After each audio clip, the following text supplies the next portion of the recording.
लेकिन मेरा तो फिर भी ये था कि हम लोग प्रमोट कर दे, 10th 12th के एग्जाम्स कर दे, और अगर कॉलेज के स्टूडेंट्स को प्रमोट कर सकते हैं तो हम छोटे बच्चों को क्यों नहीं प्रमोट कर सकते। और अगर आप चाहे तो मई जून की जो वैकेशंस आती है वो हम लोग कम कर दे, और जो आपको लास्ट ईयर का कोर्स लग रहा है कि हम लोग बेसिकली वो है तो हम इंक्लूड कर दे, 2 महीने में हम वो कोर्स कंप्लीट करवा सकते हैं। आप जनवरी के लास्ट वीक में अगर स्कूल ओपन करते हो, मार्च के फर्स्ट वीक में बच्चों के फाइनल एग्जाम होते हैं, तो सर बच्चा कैसे। यहाँ पर मैं बताना चाहता हूँ कि राघव प्रकाश जी कॉलेज संचालक हैं, वो भी मेरे साथ जुड़ रहे हैं। राघव जी स्वागत है आपका। कहते हैं कि जान है तो जहान है, तो इसके साथ एक जिम्मेदारी भी जुड़ी होती है ना। मैं आपसे सिर्फ इतना कहना चाहता हूं कि अगर मान लीजिए बच्चा कॉलेज आना चालू कर दे, तब हमारे पास ये ऑप्शन है ना कि 1 साल 2 साल के बाद हम उसको काउंसलिंग दे सकते हैं, हम उसे साइकोलॉजिस्ट के पास ले जा सकते हैं, उसको रीशेप कर सकते हैं अगर उसमें चेंजेस आए हैं तो।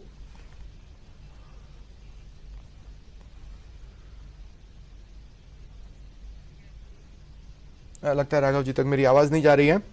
विजय सोनी जी, मैं एक बार फिर आपके पास आ रहा हूं। विजय सोनी जी, ये बात बिल्कुल सही है कि अब कोरोना का नया स्ट्रेन, अभी तो उसको लेके बहुत सी स्टडीज होनी है, वो नया है, उसके बारे में कोई कुछ नहीं जानता। तो आप जो मांग उठा रहे हैं या आप जो कह रहे हैं, उसके पीछे कोई कॉमर्शियल एंगल नहीं है, आपकी मंशा पाक साफ है। इसे कैसे लिया जाए, कैसे समझा जाए? बिल्कुल नहीं है। देखिए, एक्चुअली में हम लोगों का जो मोटिव रहता है वो मोटिव इतना ही है कि हम किस तरह से बच्चों का और भला और अच्छा कर सकते हैं। हमारा हमेशा मोटिव यही रहता है।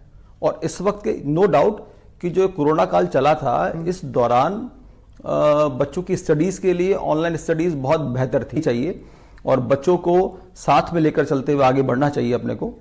और सर मैं एक बात और कहना चाहूंगा, इस वक्त वाकई स्टूडेंट्स बहुत फ्रस्ट्रेशन में आ चुका है इस ऑनलाइन स्टडीज को लेकर। इतने टाइम से हमारे पास बहुत सारे स्टूडेंट्स हैं, सभी की ऑनलाइन क्लासेस चल रही हैं, सभी बच्चों के फोन्स आते हैं, मैसेज आते हैं कि सर प्लीज आप चालू करवाइए, सर कैसे भी चालू करवाइए क्लासेस। सरकारी अगर आपका सपना है नीट क्वालिफाई करने का और आपकी इंग्लिश अच्छी नहीं है, तो अनअकैडमी आपके लिए लेकर आ गया है हिंदी मीडियम में क्लास।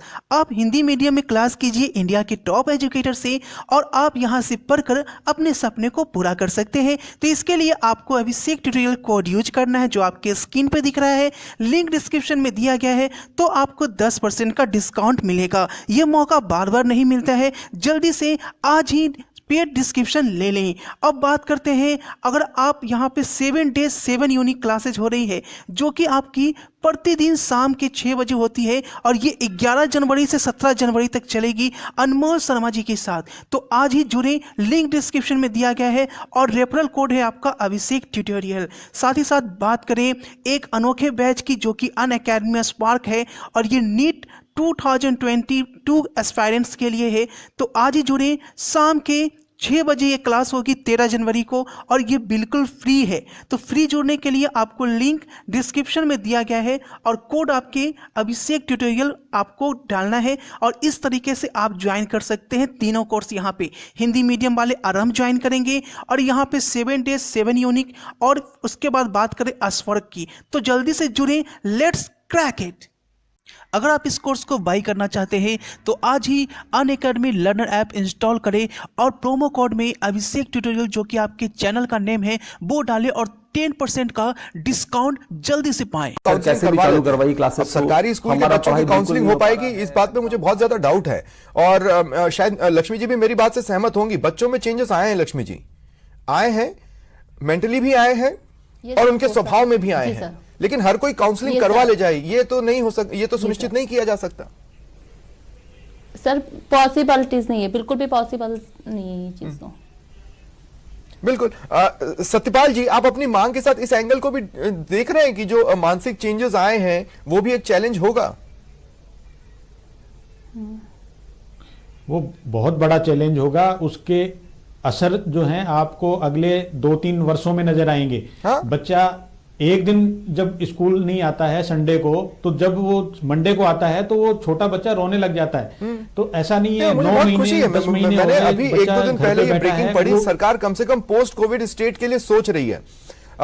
एक पत्रकार के तौर पर मुझे किसी सरकार की तारीफ करनी नहीं चाहिए, किसी पार्टी की तारीफ करनी नहीं चाहिए, लेकिन वो एक वेलकम स्टेप था जो मेरे को लगा, और मैं यहां पर ये बोलना चाहता हूं। इसलिए राघव साहब, मैं आपसे बातचीत मेरी बीच में अधूरी रह गई। मैं सिर्फ इतना कह रहा हूं कि जब हम ये कहते हैं जान है तो जहान है, तो उसके साथ एक जिम्मेदारी होती है। आप पूरी जिम्मेदारी के साथ अपनी बात कह रहे हैं।